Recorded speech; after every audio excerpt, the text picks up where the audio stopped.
Can you remember the last time? Last year, the Cubs. Okay. Last season for the Cubs. So this is my first baseball game this year. And how's your experience at Wrigley? How do you like Wrigley? Well, I like it. I mean, it's all, it's how you say it's one of the older stadiums, and it's nice and tight, so you can get intimate with your friends, and the food is always good, and the baseball is good. Yeah, how about that? Yeah. Adam Walton fights one off foul over to the right side. Well, I mean, does this ever get old? You guys are out here making these appearances a lot, talking about the 85 team. You've got to enjoy it, though, each time, though, right? Well, it's a different experience each time. I mean, we've done something in Chicago that hasn't been done in a while, and the way we've done it was kind of special, and people still remember that. People not only remember it, they appreciate it, and they can tell you everybody that was on the team and their experiences and where they've been, and it's just a good time. I mean, I take a picture every day, I sign an autograph every day, and they ask me, what are the Bears going to do? So those three are the top three questions I get every day. Well, what are the Bears going to do?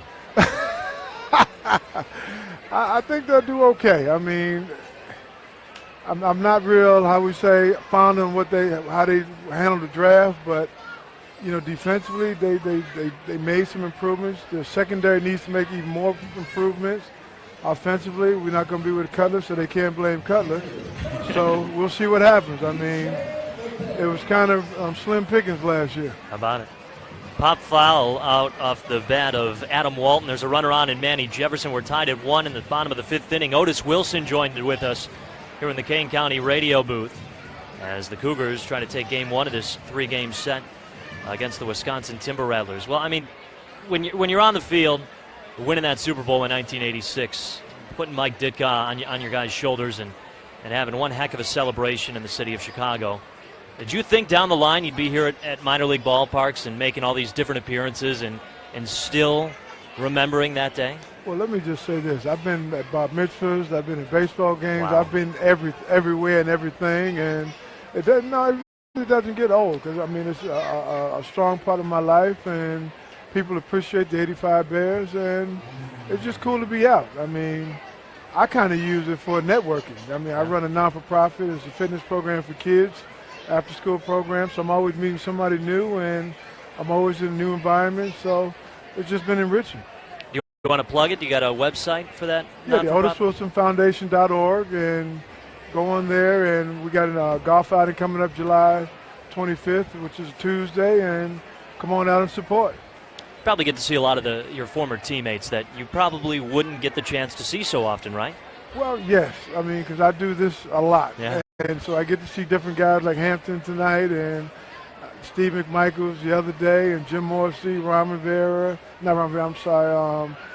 Kurt Becker and Emory Moorhead. So running into the guys all the time. It's golf season now, so you see a lot of guys that shake off their winter coat.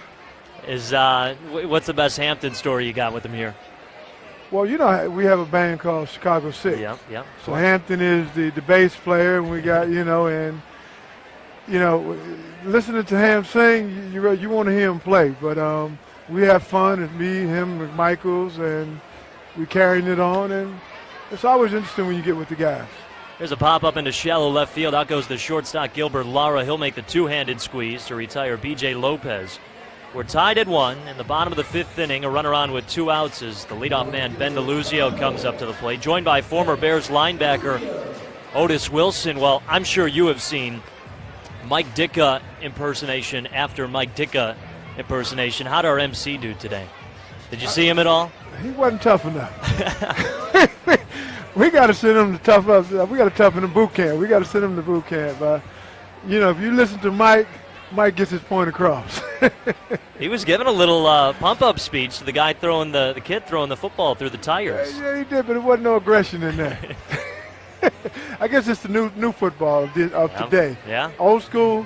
Hey, if you wasn't tough and you didn't have your head on a swivel, you might have got knocked off. But now you're a little general. How hard was Mike behind closed doors? Let me just say this: we were a tough football team. We had 2 tough guys. Because don't leave out Buddy Ryan. Buddy Ryan was a strong part of it, and he would tell you what's on his mind, and Dicker told what was on his mind, and funny thing have it, us players told what was on our mind. So we had a great time doing it. It's kind of a mutual respect thing. You know, and everybody did. I mean, we had great players. I mean, you talking about Singletary, Walter, you know, I mean, Willie Gault, Jim McMahon, Wilbur Marsh. I mean, I go down the list, and you talking about Hall of Famers, you know.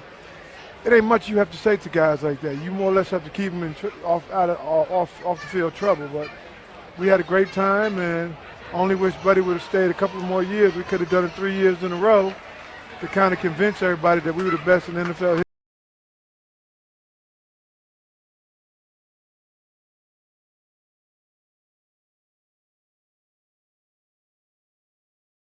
We'll always say the 1985 Bears are the best football team ever. Well, when you look at the numbers, there's no doubt about it. Ask Denver. Von Moore was shooting off that they're the best, and somebody gave him the stats, and he had to apologize. So I only wish, you know, for that one season, you know, teams win games. We dominated games. Yeah. So it was almost like Mike Tyson back in his heyday. So, yeah, I wish Buddy would have stayed, and it could have been, you know, a convincing thing. Striking ball, grabbing the bottom of the strike zone for a 1-1 count. What would be the closest team you would compare the 85 Bears to? Oh, God, Ray Lewis. Yeah. The Ravens. I mean, they were a great ball club. 03 or more recently beating the Niners? The 03 team. Okay.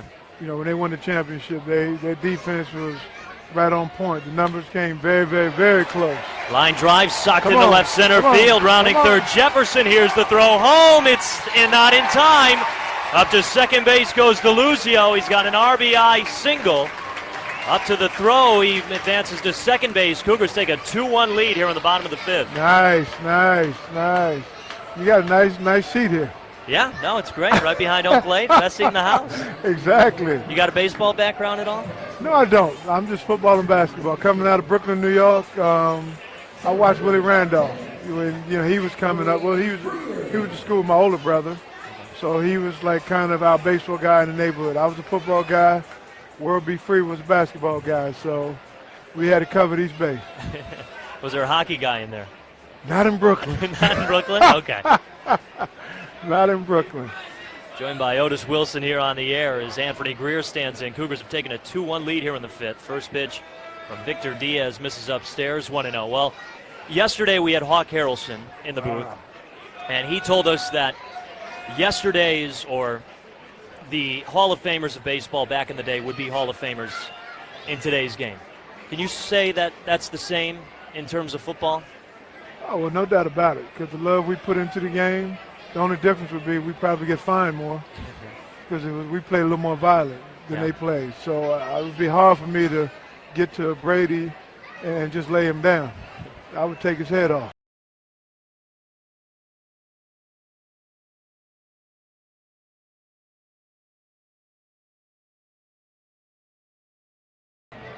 Well,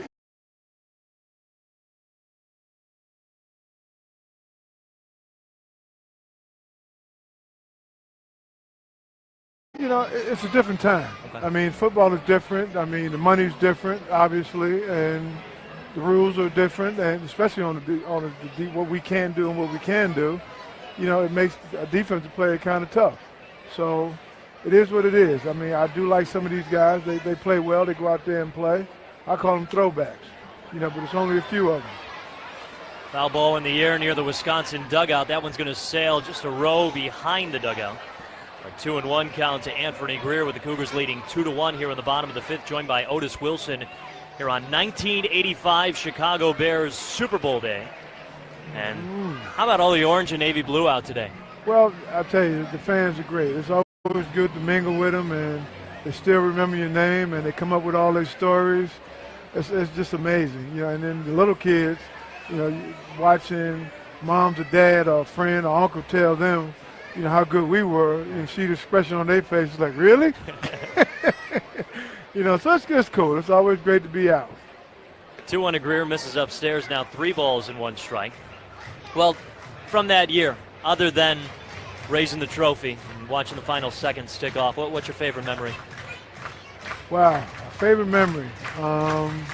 Just really watching Fridge go over the goal line, and you know, one of their linebackers, I can't think of his name, Andre Tippett, I think, tried to tackle him.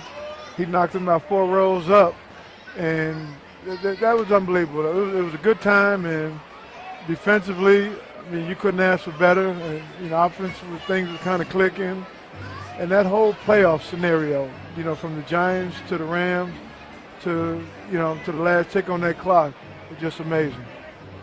That Fridge with the touchdown, that's got to be one of those moments that just the entire team is as excited for him as he is for himself, isn't it? His rookie year, and he would always say, I don't care what the coach say. Just give me the ball.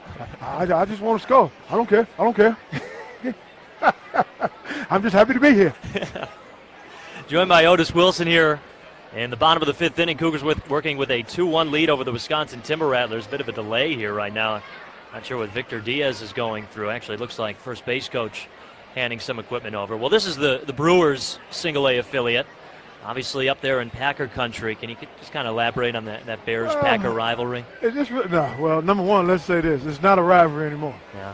I mean, that's kind of died. In football, they don't even think like that or talk like that anymore. So it's just another game, and the tide has turned, really. I mean, since, Brett Favre and Rodgers came, it's been pretty much dominant, them winning. But back in the day when, we were playing, it was knockdown dragouts. I mean, you almost want to take it to the parking lot after the game. Yeah. I mean, it was that intense, and we were always the victors. At what point of being a Chicago Bear do you understand that rivalry? Is it the first game? Well, I understand them day one. I can't stand them. I don't even play anymore, and I still can't stand them. If I see somebody in a Green Bay jersey, I grab them and pull it off them. So you couldn't find nothing else to wear? So it's still in my blood, and now it's just another game to these kids. If you do that, how long does it take for them to realize who you are?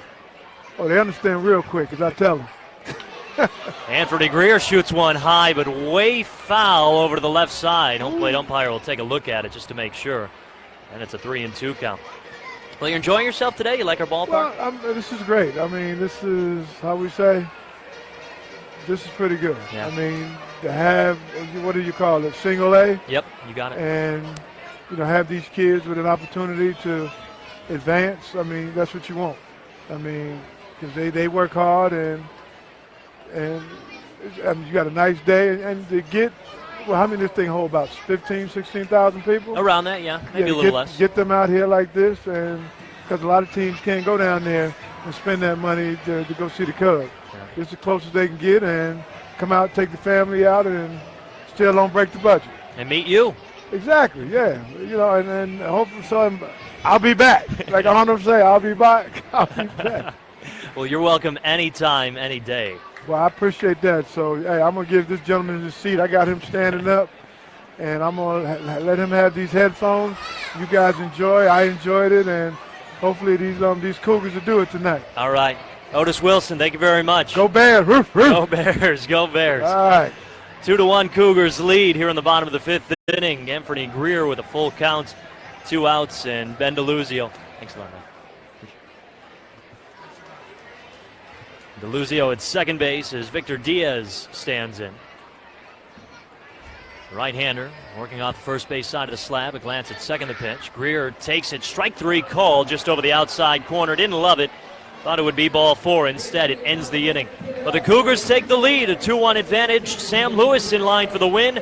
We move to the 6th here on AM 1280 WBIG.